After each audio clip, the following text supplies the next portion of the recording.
नमस्कार। मैं जहां पर उपस्थित हूं उस जगह पर शुक्रवार की रात्रि में एक ऐसी घटना सामने आती है जो घटना पुलिस और सरकार के लिए गले की फांस बन चुकी है। परिजनों के द्वारा चिल्लाकर कहा जा रहा है कि ट्रैफिक डीएसपी के द्वारा गोली मारकर बादल नामक एक युवक की हत्या कर दी गई है।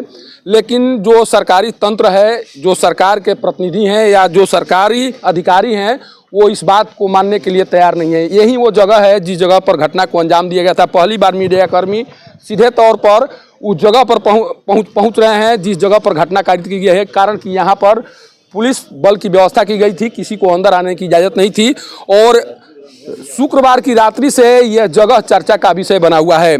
आप जब परिजनों से मिलेंगे और परिजनों के चेहरे पर देखेंगे तब पता चलेगा कि उस व्यक्ति के खोने का गम किस तरह से चेहरे पर दिखाई पड़ रहा है। देखिए, सामने में उमेश सिंह जी दिखाई पड़ रहे हैं। जिस तरह से चेहरा इनका मुरझाया हुआ है, जिस तरह से इनके द्वारा चिल्ला कर यह बताने की कोशिश की जा रही है कि हमारे साथ नाइंसाफ़ी हुई है। एक ट्रैफिक डीएसपी के द्वारा क्षेत्राधिकार का उल्लंघन करके हमारे हाथा में प्रवेश किया जाता है और नियमों को ताक पर रखकर एक युवक को गोली मारकर हत्या कर दी जाती है।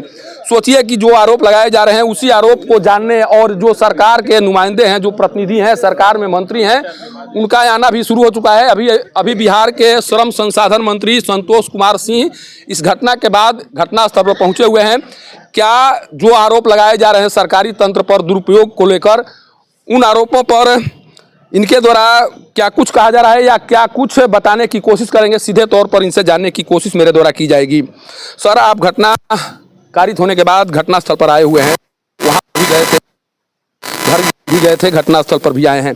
अभी तक आपको क्या कुछ पता चला इसके बारे में? हम तो घटना पे आए हैं, घटना देखने के लिए कि जो पुलिस कर रही है कितना सच्चाई है।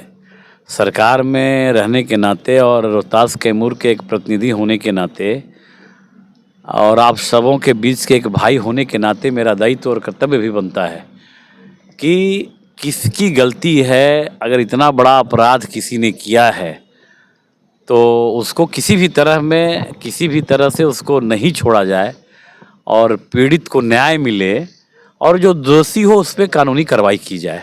इसके लिए प्रथम दृष्टया तो ऐसा लगता है कि ये टोटल गलती ये बादल के कातिल आदिल की है। ऐसा लगता है कि उसने गलती किया है, उसको कोई कॉन्स्टिट्यूशनल राइट नहीं है कि किसी के घर में आके फार्म ले। और घटना बताया जा रहा है कि 4 मिनट के अंदर है, 4 मिनट में आया, सीधे मार दिया। तो ये तो आतंकवादी जैसा घटना है, तो बिल्कुल घिनौना है। तो हम सरकार का दायित्व बनता है और सरकार आपके चैनल के माध्यम से हम आश्वस्त करना चाहेंगे कि इसकी जांच जो है किसी भी एजेंसी से सरकार कराने के लिए तैयार है। और जांच में दोषी होगा, चाहे कोई बड़ा पदाधिकारी हो चाहे कोई छोटा पदाधिकारी हो, बख्शा नहीं जाएगा। उसको सज़ा मिलेगी ही, हर हाल में मिलेगी। और आपका भी प्रयास, सबका भी प्रयास, मेरा भी प्रयास रहेगा कि इतने बड़े अपराध में जो हमारा पीड़ित परिवार है, उनके जो आश्रित परिवार हैं, उनको न्याय मिले, ये पहला दायित्व है। इसी के लिए हम लोग आए थे। अभी देख रहे हैं, मेरी एसपी से बात हुई, डीजीपी से बात हो गई। डीजीपी ने कहा है कि प्रथम दृष्टया जो हमको जांच करानी चाहिए, फॉरेंसिक जांच हो रही है, अभी जांच का रिपोर्ट नहीं आया है। उसका दोनों सर्विस रिवॉल्वर जब्त है, उसका खोखा जो बरामद हुआ है वो भी जब्त है और बाकी जांच आने का समय लगेगा। कुछ जांच की जो प्रक्रिया है, जैसे जांच आएगी त्वरित कार्रवाई करते हुए जो दोषी होगा उस पर कार्रवाई की जाएगी। जिस जांच की बात आप कर रहे हैं, 2 एफआईआर दर्ज की गई है, 2 प्राथमिकी दर्ज हुई है नगर थाने में। एक प्राथमिकी जो डीएसपी के बॉडीगार्ड है उनके तरफ से दर्ज कराई गई है। वहाँ पर कहा गया है कि सरकारी पिस्टल को छीनने की कोशिश की जा रही थी वहाँ पर, जिसके बाद अनजाने में गोली चली और ये घटना सामने आ गई। आपको लगता है कि जब प्राथमिकी में इस बात का जिक्र है तब परिजनों को न्याय मिल पाएगा? जब इस तरह से पुलिसिया जांच का दिशा भटकाने की कोशिश प्राथमिकी से ही शुरू हो चुकी है, तो आपको लगता है कि परिजनों को न्याय मिल पाएगा? नहीं, ये तो बिल्कुल गलत ट्रैक पे क्वेश्चन है आपका। मेरे हिसाब से, मैं ऑनेबल जस्टिस जिसको कहा जाए, हमको नहीं लगता है कि जो हमसे ऐसी से बात थी, जब सभी जांच पे वो तैयार है, किसी तरह का जांच हो, और जब तक जांच में कोई सामने आए, कुछ तथ्य नहीं सामने आए, तो हम किसको दोषी मान लें? हम उसको दोषी मान लें। दोषी तो जरूर है आदिल, इसलिए दोषी है कि उसको किसी कोर्ट ने इजाज़त नहीं देता कि कोई बर्थडे पार्टी कर रहा हो तुम जाके फायर कर दोगे। ये कहीं से कानून किसी को अधिकार ये नहीं देता है, तो उसमें तो कानूनी कार्रवाई हम लोग करना तय है। वही जांच का इंतजार कर रहे हैं। एक प्रोसीडिंग होती है जो संविधान के अंतर्गत आता है, कॉन्स्टिट्यूशन के अंतर्गत आता है कि अगर सर्विस रिवॉल्वर से फायर हुआ, फायर होने के बाद फोरेंसिक जांच होगी, जांच में पाया जाएगा कि इसके पिस्टल से फलना से फायर हुआ है और ये सत्य होगा, और किसी तरह से कोई लापरवाही या शिथिलता और बचाने और भटकाने का कोई विषय नहीं है। और आप सबसे भी मेरा आग्रह होगा कि इतने सुपर सेंसिटिव इशू पे एक सार्थक प्रयास हो सबका, आपका, मेरा और जो भी नेता हैं उनका भी एक सार्थक प्रयास हो कि बादल को न्याय मिल सके। एक प्रश्न लगातार खोजने की कोशिश हो रही है कि आखिर ट्रैफिक डीएसपी हैं कहाँ? 3 दिन घटना को बीत गए, इसके बाद में भी चूंकि आप एसपी से बात किए हैं, यह भी जानने की कोशिश आपके द्वारा की गई होगी कि आखिर डीएसपी कहाँ हैं, ऑन ड्यूटी हैं, उन पर कार्रवाई हुई है, कहाँ छुपे हैं, कार्य कर रहे हैं, इन तमाम बातों को आपके स्तर से जानने की कोशिश जरूर की गई होगी चूँकि एसपी से मिलकर आ रहे हैं। क्या कुछ बताया गया? एसपी बताया ही नहीं, जो बताया हमको कि दोनों का पिस्टल सर्विस रिवॉल्वर जब्त है और विभागीय कार्रवाई के लिए डीजीपी को लिख दिया गया है। डीजीपी ने बोला कि जल्दी मेरे पास भेजो, उस पर प्रोसीडिंग चलाया जाए और विभागीय कार्रवाई जो पुलिस मैनुअल में जो होता है उसके आधार पे उस पर कार्रवाई, आज छुट्टी था कल, तो कल के बाद कार्रवाई भी हो जाएगी। सर्विस उसका रिवॉल्वर भी जब्त है, खोखा भी बरामद है। अब कहाँ है ये मैंने नहीं पूछा कि वो कहाँ है, यहाँ है। और एक सर्विसमैन होने के नाते कोई आतंकवादी थोड़ी है कि कहीं भाग के चला जाएगा। अगर दोषी होगा तो ऐसा नहीं है कि वो पाकिस्तान जाएगा।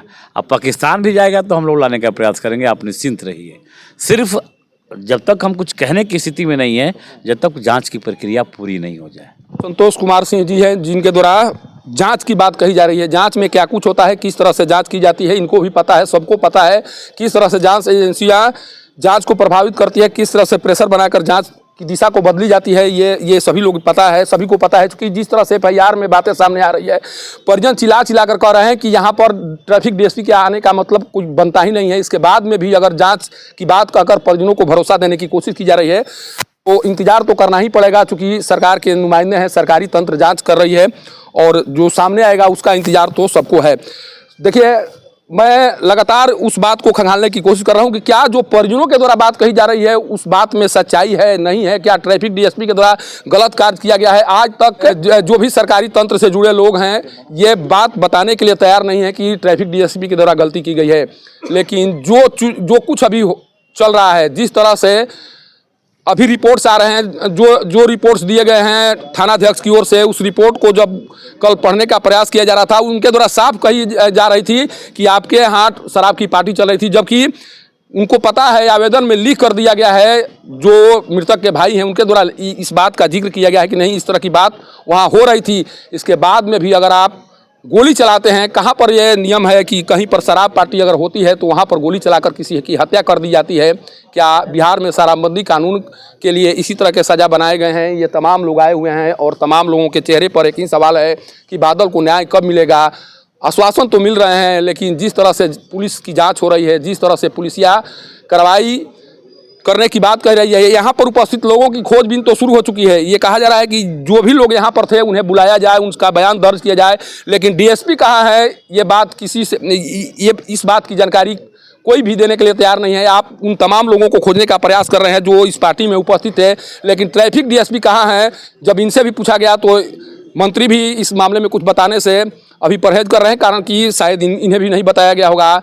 लेकिन इतना तो तय मानिए कि इस मामले में पूरी तरह से लिपापोती का काम शुरू हो चुका है। 2 आवेदनों के बीच जिस तरह से ये मामला कहीं न कहीं संगीन होता हुआ दिखाई पड़ रहा है, उसके बाद से ऐसा नहीं लग रहा है कि इस मामले में पूरी तरह से बादल और बादल के परिजनों को न्याय मिल पाएगा।